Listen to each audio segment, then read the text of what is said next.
দেখুন, চন্দ্রমল্লিকা গাছে কিন্তু আমি পুরোপুরি পিঞ্চিং স্টপ করে দিয়েছি, যেহেতু নভেম্বর মাসে ফার্স্ট উইক পড়ে গেছে তাই। এর পাশাপাশি আরেকটা কাজ আপনারা করবেন, লাইট থেরাপি কিন্তু স্টপ করে দেবেন। কারণ এখন যদি লাইট থেরাপি দেন, ফুল আসতে কিন্তু অনেক দেরি হবে। কিছু, কিছু পমপম ভ্যারাইটি চন্দ্রমল্লিকা গাছ আছে যেগুলি লাইট থেরাপি বন্ধ করে দেওয়ার পরে মিনিমাম ২০ দিন মতো সময় নেয়, তারপরে কিন্তু কুঁড়ি চলে আসে। তো আমি লাইট থেরাপি সেজন্য অফ করে দিয়েছি।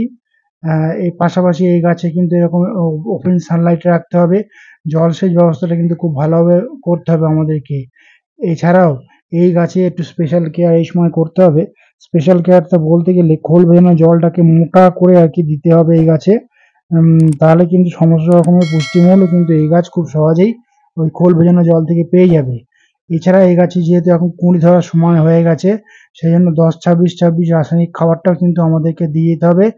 মিনিমাম ১ লিটার জলে ৪ থেকে ৫ গ্রাম মতো ১০-২৬-২৬ গুলে যে কটা টবে হবে, সে কটা টবে কিন্তু মানে মাটিতে আমরা প্রয়োগ করে যাবো। এর পাশাপাশি এই গাছে কিন্তু এখন একটু ০৫২-৩৪ নামক ফোলিয়ার স্প্রেটাও কিন্তু আমরা গাছে প্রয়োগ করব।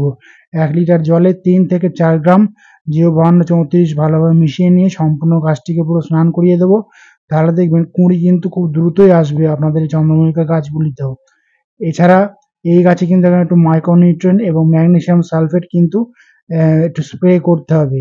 তাহলে হবে কি, ম্যাগনেসিয়াম সালফেটটা দিলে মানে গাছে কোনো পাতা কিন্তু হলুদ হবে না, গাছ থাকবে এরকম চিরসবুজ।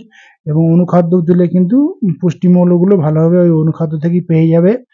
এছাড়া এই গাছে কিন্তু একটা গুরুত্বপূর্ণ পরিচর্যা কিন্তু এই সময় করতে হবে। সেটা হলো, এখন কিন্তু এই গাছে কীটনাশক কিন্তু অবশ্যই স্প্রে করতে হবে। কারণ ফাইনাল স্টেজে চলে এসছে। কীটনাশক বলতে এই সময় আমরা আমলা এবং কনফিডার, এই দুটো কীটনাশকটা কি কীটনাশক আমরা ঘুরিয়ে ফিরিয়ে ইউজ করব। এছাড়া কাকা নামক কীটনাশকটাকেও কিন্তু আমরা এই গাছে স্প্রে করে যাব। মিনিমাম ১ লিটার জলে ৩ ml থেকে ৪ ml মতো নিয়ে পুরো সম্পূর্ণ গাছটিকে পুরো স্নান করিয়ে দেবো। তাহলে কিন্তু কীটপতঙ্গের হাত থেকে এই গাছগুলি রক্ষা পাবে খুব সহজেই।